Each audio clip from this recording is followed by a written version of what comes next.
Ich tortish kasalligida yeri tortish kuchini ta'siri. G'alati gap, to'g'rimi? Lekin mantiqiy va fizikaviy yondashamiz.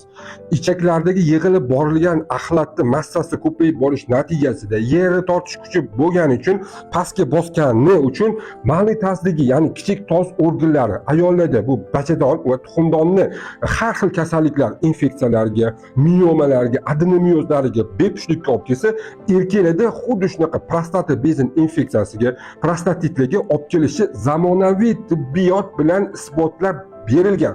Buni qanaqadir yechimi bormi deganda, o'zini tarkibida 3 ta eng asos giyoh bo'lgan. Birinchisi bu sanoni bargi, yarim choy qoshiq olasiz, kofemonka solasiz.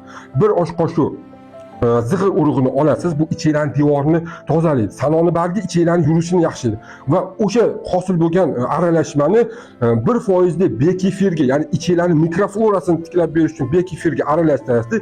Kechqurun ichishingiz natijasida ichaklaringizning mikroflorasi yaxshilanib, axlatlardan hammasi tozalanib chiqib ketadi. 5 yoki 7 kun qiling, juda ham zo'r natijaga erishasiz. Ayniqsa yosh bolalardagi katta rivojlanib borgan o'sha ma'lum tos organlar kasalligiga olib kelmaydi. Ya'ni qizlarda shu rivojlanmagan mavkalar, erkaklarda, yosh bolalarda o'sha prostatitlarga. Sog' bo'ling, salomat bo'ling. Albatta like bosib tarqatib qo'yishingizdan chiqmasin. Sizlar doktor Kamilov, e'tiborchi